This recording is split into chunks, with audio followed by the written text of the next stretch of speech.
¿Y esa derecha ha querido escucharte o no ha querido escucharte hasta ahora? Las derechas se han reunido conmigo. Yo he tenido reuniones con representantes del sector privado.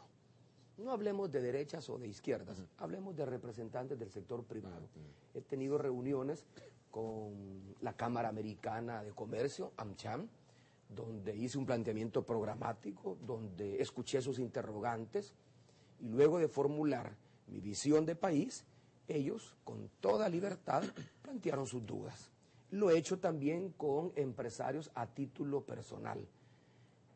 Ahora, no es que yo esté poniendo más énfasis con los empresarios de afuera y no con los empresarios de adentro, que ahora con la globalización del capital ya no se sabe quién es de afuera y quién es de adentro, o quién es más de adentro y quién es más de afuera. Lo cierto es que lo importante es vencer el paradigma con el que tradicionalmente se ha evaluado a la izquierda en América Latina y particularmente en El Salvador. ¿Por qué la izquierda tiene que aparecer como una fuerza enfrentada al sector privado? En el caso de El Salvador, el FMLN y este servidor como candidato a la presidencia de la República hemos presentado ya a la nación 2 programas, nuestro programa de gobierno ejecutivo y el día de ayer nuestro programa legislativo para el periodo 2009-2012. En ninguna parte del programa se lee ni siquiera insinuación que pudiera generar temores o reservas o cautelas en el sector privado.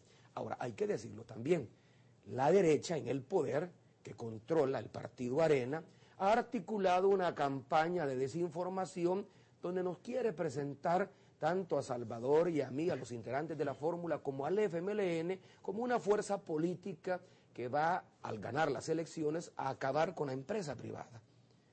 Y no es así.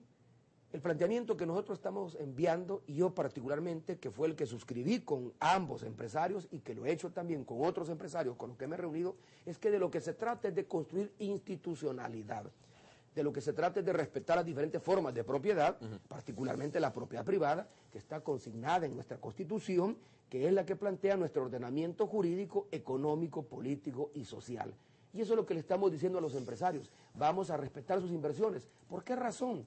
Por una razón también de sobrevivencia económica. Si no estimulamos que los emprendedores privados de todos los tamaños, grandes, pequeños y medianos, inviertan en el país, no vamos a generar los empleos que se requieren para poder reducir esa brecha social que es lo que nos caracteriza. Vamos a hacer la primera pausa comercial, Mauricio. Tú decías, bueno, es que hay varias derechas, ¿no? Por ejemplo, en el país se pueden ver, digamos, distintos matices de derechas, si quieres. Igualmente, me imagino yo, los empresarios cuando analizan la situación latinoamericana dicen, hay varias izquierdas, y lo planteo quizás como un interrogante, hay varias izquierdas en Latinoamérica, por ahí probablemente hay empresarios que puedan tener un poco más de resquemor contra aquella izquierda que está instalada, por ejemplo, en Bolivia, o que está instalada en Venezuela, por ejemplo, si se le puede llamar izquierda, ¿no?, al caso de Venezuela, o que está instalada en otro país como Ecuador, en el caso de Correa.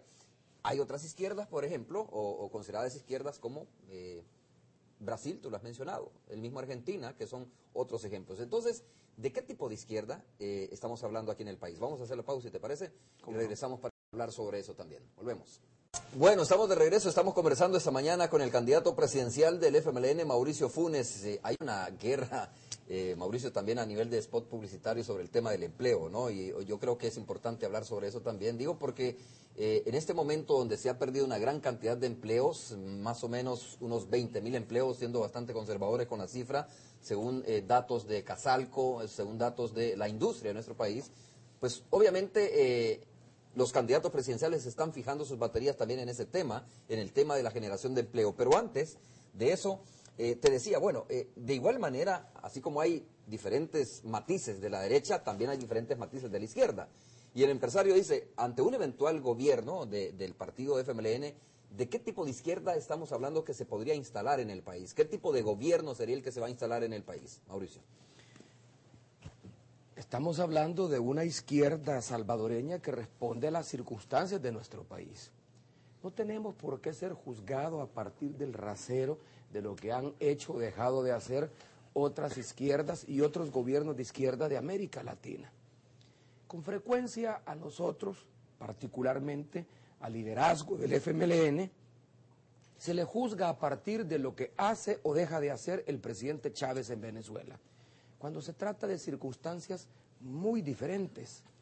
Yo no niego que no haya una relación histórica de acercamiento entre el presidente Chávez y el FMLN, como lo hay también entre el presidente Lula y el FMLN, mucho antes incluso que la relación que se ha construido con el presidente Chávez. Si el presidente Lula, siendo presidente del Partido de los Trabajadores, fue junto con el FMLN uno de los fundadores del Foro de Sao Paulo. Y desde entonces han construido relaciones de hermandad, de solidaridad, y ha habido ocasiones en las cuales también se ha expresado el acercamiento del gobierno del presidente Lula hacia planteamientos programáticos que yo mismo me he encargado de difundir y vehicular. Hay que tomar en cuenta que de todos los presidentes de América Latina, con el presidente con el que más me he reunido es justamente con el presidente Lula. Cerca de 3 ocasiones, como candidato, como periodista le conocí en el pasado. ¿Por qué entonces se nos pregunta con insistencia si nosotros vamos a hacer o no vamos a hacer lo mismo que está haciendo el presidente Chávez en Venezuela, cuando, insisto, las circunstancias de su país son completamente diferentes a las nuestras?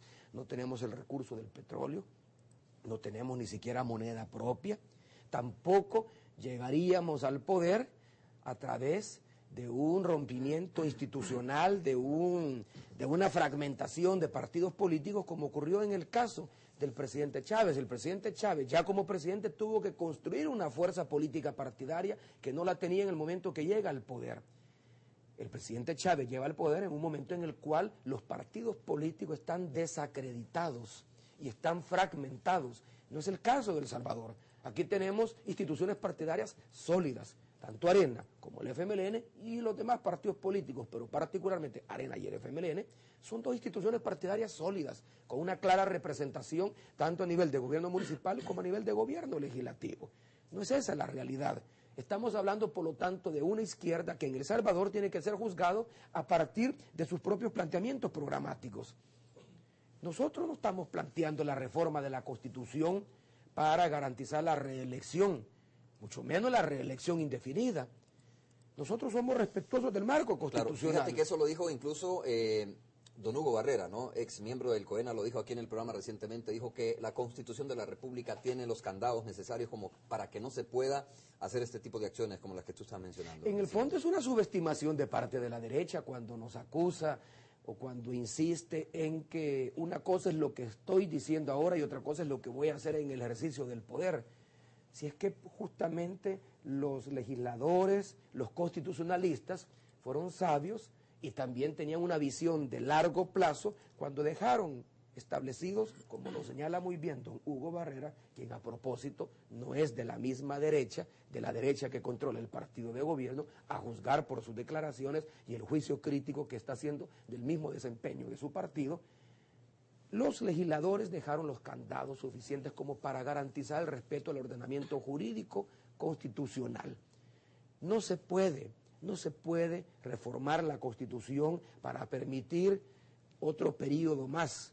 Y en todo caso, si se abriera esa posibilidad, se requeriría de mayoría calificada y por lo tanto, si el partido Arena, en el entendido que ellos estén planteando, que ese es nuestro propósito, el mismo partido Arena, a través también de alianza con otros partidos de derecha, pueden frenar ese intento. Pero no es ese nuestro propósito. Lo que quiero decir en buenas cuentas es que nosotros somos un partido de izquierda y yo soy un candidato de un partido de izquierda que está consciente de los problemas del país y está consciente sobre todo de cuáles son las demandas ante las cuales tenemos que responder. Y en ningún momento vamos a iniciar una gestión pública similar como la que se está llevando a cabo en otros países de América Latina. Al FMLN y a este servidor se le tiene que juzgar a partir de los compromisos que hemos ido adquiriendo y sobre todo de los planteamientos programáticos que hemos ido formulando. Mauricio, ¿y esta izquierda tiene capacidad para generar empleo? Este tema es importante, lo decía, porque hay diferentes propuestas, ¿no? En este momento, por ejemplo, el candidato presidencial del Partido Arena dice que va a crear 250,000 empleos. No sé, supongo yo que en los 5 años de ganar la presidencia de la República.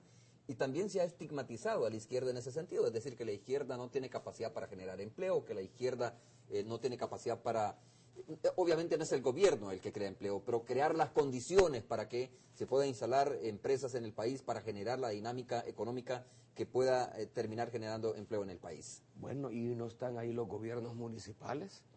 El FMLN gobierna cerca de 58 gobiernos municipales, cerca de 58 municipios, entre ellos municipios estratégicos como los del Gran San Salvador. Muchas empresas, para establecerse en los municipios, particularmente acá en el Gran San Salvador y sobre todo en la capital, necesitan de permisos y de ciertas condiciones que crean también los gobiernos municipales.